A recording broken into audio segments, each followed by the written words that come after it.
नमस्कार, क्या हाल चाल है? सब ठीक है? बहुत बढ़िया।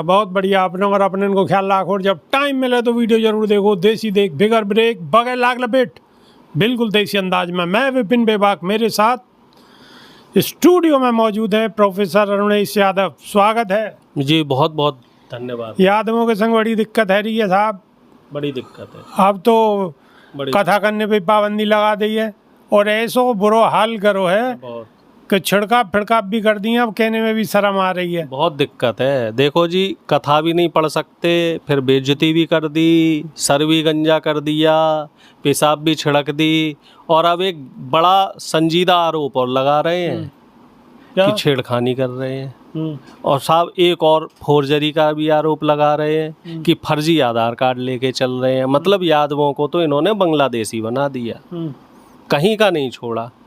ये जो लोग हैं, तो तुमने तो हद कर रहा है हमारे थानों घेर लियो, चारों लंग तक गाड़ी भाड़ी तोड़ ताड़ देंगी, क्या जरूरत पड़ रही? वो गलत है, वो गलत है। हम तो बाबा साहब के संविधान की बात कर रहे हैं और संविधान के साथ साथ ऐसो कृत। अब उसमें भी मैं बता रहा हूँ, अखिलेश यादव जी ने कल ट्वीट करके भी कहा है और प्रेस कॉन्फ्रेंस में भी कहा है कि उस जो ये मामला था ना संजीदा, इस मामले को हवा देने वाले लोग कौन है उनका भी पता कर लो। बीजेपी के अखिलेश यादव तो सीधे सीधे यूँ कह रहे हैं कि बीजेपी का वो हाथ है इसमें। हाँ, अब बीजेपी को कहाँ से हाथ आ गया? मैं खुल के उस व्यक्ति का नाम नहीं लेना चाहता क्योंकि मैं उस व्यक्ति को नेता नहीं बनाना चाहता हूँ। अच्छा। लेकिन वो व्यक्ति बीजेपी का ही है क्योंकि उस व्यक्ति के बीजेपी के कई नेताओं के साथ संबंध है, फोटो भी है, और वो गाए बगाए इस तरह के काम करता रहता है। और हमारे देश के जो युवा हैं, खास तौर से यादव युवा हैं, उनको संविधान छोड़ के ये जो दूसरी वाली लाइन है ना, इस लाइन की तरफ ले जाने की कोशिश करता है। हाई रेजिमेंट का जो मुद्दा चला था, तो उस मुद्दे में भी उसने कई युवाओं को डाइवर्ट करने का काम किया था, जबकि हमारे देश के जो युवा तो वो आपके यादव समाज से ही है। बिल्कुल जाहिर सी बात है, यादव समाज से। और मैं तो ये कहता हूँ कि इस तरह के जो भी असामाजिक तत्व हैं उनको मिलके खदेड़ना चाहिए, क्योंकि ये लोग दलित और पिछड़ों को जो मेन रास्ता है संविधान वाला, बाबा साहब वाला, फुले साहब वाला, बहन मायावती वाला, मान्यवर कांसीराम वाला, मान्यवर नेताजी मुलायम सिंह वाला, लालू जी वाला, रामविलास पासवान जी वाला, उस रास्ते से भटकाना चाह रहे हैं। और वो रास्ता बिल्कुल साफ है। रास्ता क्या है? बाबा साहब ने क्या कहा था कि भाई सुशिक्षित बनो, संगठित बनो और संघर्ष करो। सबसे पहले तो शिक्षा पूरी करनी हमारे युवा समझ लें, जो बहुजन युवा हैं। ये मनवादी विचारधारा के लोग रास्ते में रोड़ा डालेंगे, जरूर डालेंगे रोड़ा, लेकिन रास्ते से भटकना नहीं है। चाहे कैसी भी ताकतें आ जाएं, कुछ भीतरघाती लोग भी आएंगे जो आपको रास्ते से भटकाना चाहेंगे। और जो ये इस तरह की घटना हुई है, ये कई मायने, मैं तो देखो धुर विरोधी हूँ, आप देख लो जी, कुछ नहीं है। आप भी उसी टाइप के हैं, आप भी मुझे लगता है पाखंड और उसमें ज़्यादा बिलीव नहीं करते। हम तो कर्म में विश्वास करते हैं। भगवत गीता खुद कहता है कि भगवत गीता में भी कहा गया है कि कर्म ही प्रधान है।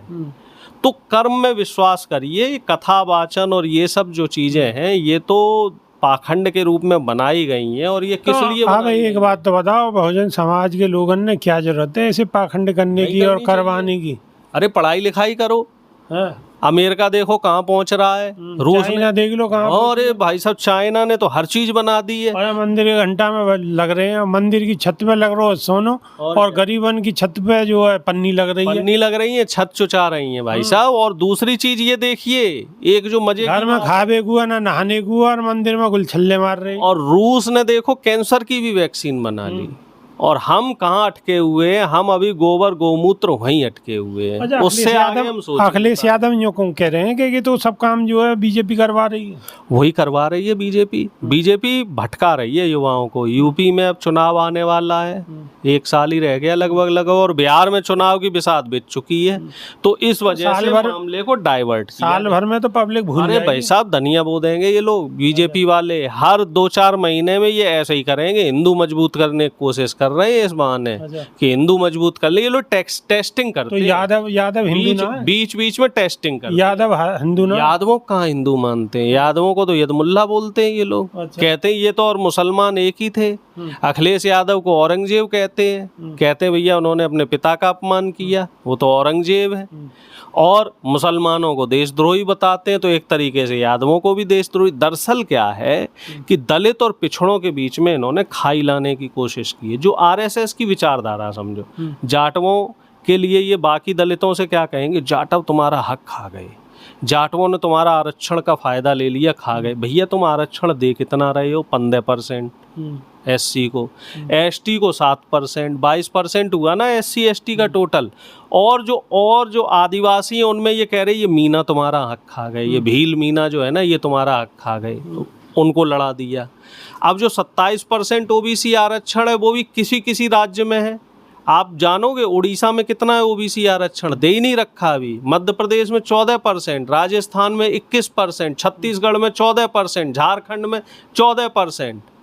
कई ऐसे राज्य हैं जहाँ 12, 14, 15% आरक्षण मिल रहा है, और उसमें भी ये कह रहे हैं कि यादव तुम्हारा हक खा रहे हैं। अरे भैया जब हमारी संख्या के हिसाब से हमें आरक्षण ही नहीं मिल रहा है तो कौन हक खा रहा है कौन नहीं खा रहा है? सारा तो तुम मनवादी विचारधारा वाले लोग खा रहे हो, और सदियों से खा रहे हो, मोटे मोटे पेट कर लिए हैं तुमने। और इतना खा रहे हो, इतना खा रहे हो कि जो 90 सचिव हैं प्रधानमंत्री सचिवालय में, उसमें मात्र 3 ओबीसी के सचिव हैं, बाकी सारे के सारे इन्हीं लोगों के हैं। मीडिया में चले जाओ, कितने आपको मिलेंगे दलित ओबीसी वाले? आप न्यायपालिका में चले जाओ, कितने सुप्रीम कोर्ट में जज हैं? मैं पिछले 70 साल में ये देख रहा था, मुझे एक बुद्धिजीवी लोग मिले तो उनसे ऐसे ही बातचीत करी कि सुप्रीम कोर्ट में अब तक लगभग 500 जज हुए हैं टोटल, और उसमें भी दुख की बात है एक भी यादव जज नहीं है, एक भी जाट जज नहीं है, एक भी गुर्जर जज नहीं है, एक भी माली जज नहीं है, एक भी कुशवाहा जज नहीं है, एक भी कुमार जज नहीं है। तो हमें रास्ते से भटकाया जा रहा है, और रास्ते से भटकाने वाले कौन लोग हैं? जिनकी संख्या 100 में 99 है जजों में, वही लोग हैं जो हमें रास्ते से भटकाने का काम कर रहे हैं। आप मीडिया हाउस में चले जाओ, कितने मीडिया हाउस हैं दलितों पिछड़ों के, कितने बड़े कॉरपोरेट हाउस हैं दलितों पिछड़ों के। अभी मैं एक समाज की बैठक में बैठा था तो मैंने ऐसे ही पूछ लिया, जी ये बताओ हमारे जो समाज में कितने बिजनेसमैन हैं जो 100 करोड़ 200 करोड़ लेके भागे हैं? भाई उनके तो कई हजार करोड़ लेके भाग गए। तो हमारे समाज के लोग कह रहे जी नहीं जी हम ऐसे नहीं हैं। मैंने कहा क्यों नहीं हो?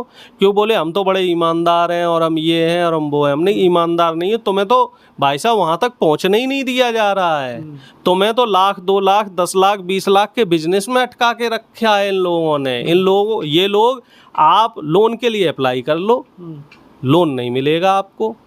जो भी सरकार की तमाम योजनाएं हैं, तमाम तरह के सरकार अपना बिजनेस खोलने के लिए योजनाएं देती है, लेकिन किसी भी योजना का फ़ायदा कोई दलित पिछड़ा लेके दिखा दे, मिलेगा ही नहीं, क्योंकि सिस्टम में उनके लोग बैठे हुए हैं। और ये लोग आपको कहाँ छोड़ेंगे? आपको छोड़ेंगे सिर्फ एक जगह, कावड़ ढोलो, शोभा यात्राएं निकाल लो, नेताजी जो बीजेपी आरएसएस के बड़े बड़े नेता हैं ना, उनके पीछे झंडा लेके चलो।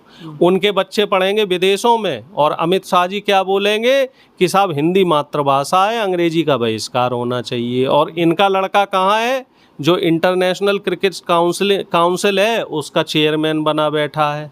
और इनके जो बड़े बड़े नेता हैं उनके बच्चे सब विदेशों में पढ़ रहे हैं, और लेकिन हमारे बच्चों को कह रहे हैं साहब आप इंग्लिश मत पढ़ो। अरे भैया जब इंग्लिश नहीं पढ़ोगे तो दुनिया में आपका एक्सपोजर कैसे होगा? बड़ी बड़ी कंपनियों में आपका सिलेक्शन कैसे होगा? तो अहम समस्या ये है, और इस समस्या का इलाज क्या है? हमारे देश का संविधान। तो संविधान को पढ़ो, संविधान को समझो, नहीं तो आज तो एक यादव कथावाचक अपमानित हुआ है, कल को कोई जाटव अपमानित होगा, परसों को कोई सैनी, तेली, माली, तमोली, जाट, कुम्हार ये अपमानित होंगे, और ये सिलसिला ऐसे ही चलता रहेगा। अब एक बात तो बताओ, बीजेपी को हमें क्या फायदा है जो बीजेपी को बदनाम कर रहे हो आप लोग? आपस में लड़ा रहे हैं, लड़ा के क्या फायदा है? लड़ा के ही तो फायदा है। फूट डालो, नीति करो, यही काम अंग्रेजों ने किया, यही काम अंग्रेजों और आप सब लोग थाने पे क्या करवा रहे हो? कौन? आप सब लोग। वो करवाने वाले कौन है? वो भी तो उन्हीं के लोग हैं। अच्छा, वो भी पत्थर भी उन्हीं के हैं। मारे अपनों ने और जहर पिलाया अपनों ने, सब उनके ही लोग हैं। अच्छा, जो कुछ कर रहे हैं वो सब वही सब कर रहे उन्हीं हैं। के लोग हैं। आप जांच करवाओ ना, निष्पक्ष जांच क्यों नहीं होती इस मामले की? मैं तो कह रहा हूँ योगी आदित्यनाथ जी से, जो हमारे मुख्यमंत्री हैं, आप इस मामले की जांच करवाओ ना। जांच करवाओ, दूध का दूध पानी का पानी हो जाएगा। लेकिन नहीं होगी जांच, क्योंकि करवाने वाले भी उनके लोग हैं और बाद में जो माहौल खराब करने वाले वो भी उनके ही लोग हैं। सारा मामला वहीं घूम फिर के आ रहा है। क्यों? क्योंकि जो दलित और पिछड़े युवा हैं, इनको आगे नहीं बढ़ने देना है, इनको वहीं उलझा के रखना है, लड़ाई झगड़े में फंसा के रखना है। उलझा के रखना है, सरकार बनानी है। अभी वो बताओ, उलझा के रखने की नहीं है, इन्हें फायदा होगा। हो ही रहा है। फिर ईवीएम में काय को बताओ, ईवीएम में भी गड़बड़ है। वो फिर तो वहाँ सब भी लोग काम यही है। मशीन में भी गड़बड़ करते हैं। ये तो सभी जगह चारों तरफ से गड़बड़ करते हैं, इनकी गड़बड़ है चारों तरफ से ही है। अच्छा, हाँ, अब देख लेना, बिहार के लिए अभी से बिसात बिछाना शुरू कर देंगे ये लोग। लो जी, यादव जी कह रहे हैं गड़बड़ चारों तरफ को है, किंगे को कोई धड़बड़ नहीं है। जिधर को भी मामलो देखे होंगे, कोई आगे को बढ़ा हमारे दें। पास एक ही है जो दलित पिछड़े हैं। भैया, संविधान के हिसाब से चलते रहो, नहीं तो ये तुम्हें कहीं किसी लायक नहीं छोड़ेंगे। अच्छा, जब कुटे पिटे जब भी संविधान याद आवे। आप देखो, कुटाई पिटाई है कि ये तो संविधान याद आ रहा, संविधान की बात कर रहे हैं। लेकिन संविधान की ही बात करनी चाहिए, क्योंकि बाबा साहब ने जो हमें संविधान दियो है, बस वही एक जीने को सहारा है। वही दे जो हमें और आपको अधिकार मिले हुए हैं, वही दे मिले हुए हैं। और ये लोग वहाँ में भी तब्दीली करना चाहें, और अगर वहाँ में कोई तब्दीली की अगर इन्होंने सोची, तो बहुजन समाज भी बिल्कुल तैयारी के साथ खड़ो है। तो अभी के नहीं, सिर्फ इतना ही। नई वीडियो में फिर रूबरू होंगे। जब तक के नहीं, देसी देख बिगर ब्रेक बगैर लाग लपेट, बिल्कुल देसी अंदाज में। बहुत बहुत धन्यवाद। जय हिंद, जय भारत, जय भीम, जय संविधान, जय फुले, जय हिंद। नमस्कार।